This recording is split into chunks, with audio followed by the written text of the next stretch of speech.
Hello everyone, welcome back to MLS Moves. Please make sure you like this video down below and subscribe to the channel if you are new. Once we hit 5,000 subscribers, we'll be celebrating with a special jersey giveaway. 2 lucky subscribers will have the chance to win a jersey of their choosing. Whether you're a diehard fan or you're just joining the fun, this giveaway is our way of saying thank you for your support. So spread the word, hit that subscribe button, and let's reach our goal by the end of July. Now, back to the video. So we have a U.S. men's national team coaching update. There are a couple names that are starting to circulate on potential candidates and who they might want to hire. It's been reported by a couple sources and people that JT Batson and Matt Crocker are aiming for a big hire, a prestigious hire, someone who has a wealth of experience at the international level and go for the big name, right? They're not apparently going for an MLS name. And there's a couple people that they are targeting, and one of the big names that they're targeting is Mauricio Pochettino. Now, Poch has managed at Southampton, Espanyol, Tottenham, and PSG, and more recently Chelsea. Now, Poch is an interesting name. At one time, a lot of people considered him to be a top 3 to top 5 manager in the world, and he was very good at Tottenham. Tottenham is probably maybe a top 6 spending club in the Premier League, and Poch was able to get them to a Champions League final in 2019, playing Liverpool and ultimately losing, but really impressive feat and able to get a lot out of his players. Now, the question with Poch is what is he at this point in his career, right? What is he at this stage in his career? He was very good at Tottenham, okay, very successful stint. He left, took a break, got the job at PSG, managed them as half a year before Messi came. Then he came in the summer of 2021, and he honestly disappointed.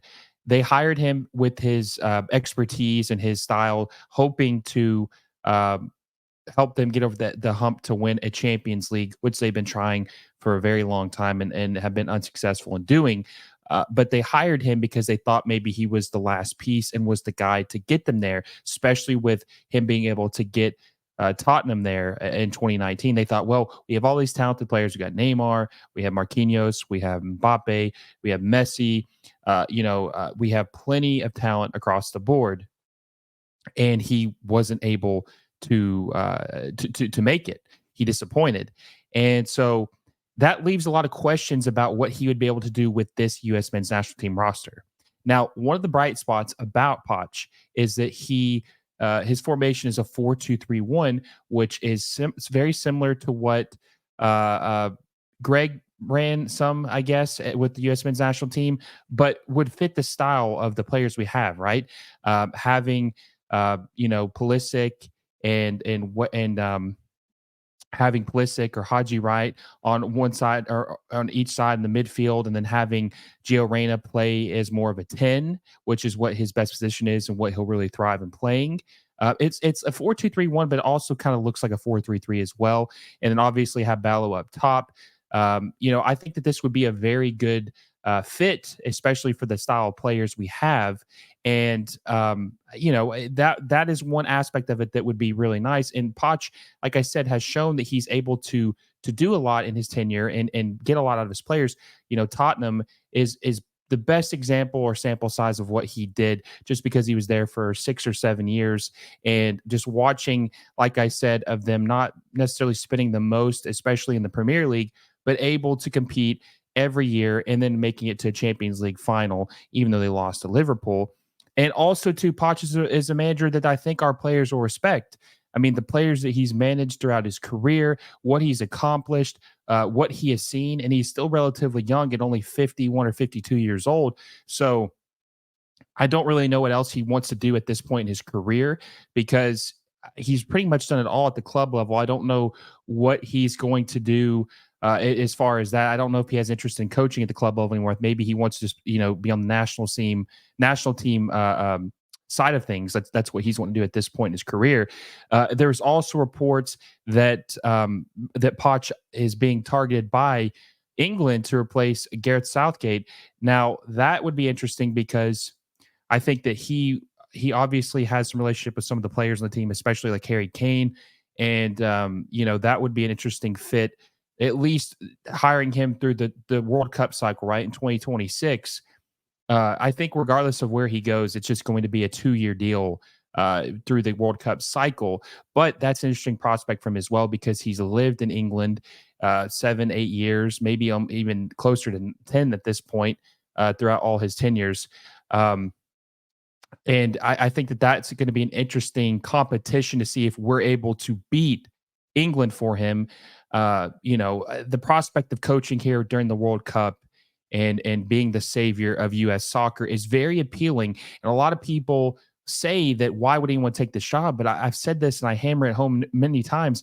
This is an appealing job because you're coaching the hosting country's national team, and there's a lot of eyes on this national team. This national team has a lot of talent, and a lot of people are going to be interested to see what they can do with new leadership. So I think that this is definitely an attractive job, and I think Poch is very interested. Now, Poch, I think, was making around 10 to 12 million at his time at Chelsea. And so it'll be interesting to see what kind of money he wants at the national team level. But one thing people need to realize is that when you're doing club soccer, you're coaching and your job is really like 10 to 11 months a year. The national team job is like 3 months. So you're not necessarily getting paid the same amount of money because you're not doing the same amount of work. Like I think realistically, we probably could get Poch for like around 5 to 6, maybe 7 million. I don't think he's going to require 12 million to coach the national team just because it doesn't have the same workload that club football has. So that will be interesting to see. I like the fit. I want to know what you guys think. How would you feel if Poch was the hire the national team makes? If Matt Crocker and JT Batson having these ambitions of trying to get a big name, how would you guys feel if Poch is the hire for the national team? Are you cool with that? Let me know in the comment section. Are you good? Or do you oppose that hire? I support it. I think it'd be a good hire. And people are going to say better than Greg, better than Greg. That's not really a high bar to set. I mean, most people in the coaching realm are better than Greg. So yeah, let me know what you think about Poch. I endorse it. I think it'd be a good hire. I think he brings his list, the boxes he checks on what you would want. It'd be a good fit. And the second name that Taylor Twellman actually had reported, and I have heard this as well, of a coach, a manager that the national team is targeting, is Patrick Vieira. Now, Patrick Vieira is someone that I'm not particularly sold on because I think he's overrated as a manager. Okay, let me explain. Patrick Vieira is obviously a French national team legend, an Arsenal legend. Okay, and he was going through the ranks at CFG, at Man City.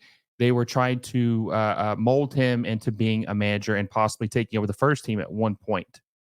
He comes to New York City in 2016. New York City had a turnaround season from 2015, made the playoffs again in 2017, looked good in 2018, and he left halfway through the season and went to Nice. He was an utter disaster at Nice and got fired. Okay? Utter disaster. He left MLS because he wanted to prove himself in Europe and tried to potentially get a bigger job. Well, he failed. Okay. He was terrible. And on top of this, we'll go further into what he did after Nice, but Dome Torrent replaced him at New York City, and he did just as good, if not better. So it wasn't like it was just Patrick Vieira's magic touch and that he was the reason why this team was doing well. It was the players were good, and I think the system they had in place was good. So I don't think it was all Patrick Vieira. Okay. Patrick Vieira gets a second chance. He gets a job at Crystal Palace. He was there for 2 years. His win percentage was like 29%. 29%. That is atrocious. That's like Greg Berhalter level win percentage, right? I don't know about you guys, but I don't want a coach who's got 29% win percentage in the Premier League. That's not what I'm striving for. I want something better than that. I don't trust that at all. I don't trust that at all. Okay. So he gets canned there. Then he gets a job at Strasbourg. That's where he's at right now in the French league. And it's called Strasbourg. I learned this because it's really close to it's like on the German border. So it's why it sounds like it's a German club, but it's actually a French club. But I don't want that hire either. I don't trust Patrick Vieira.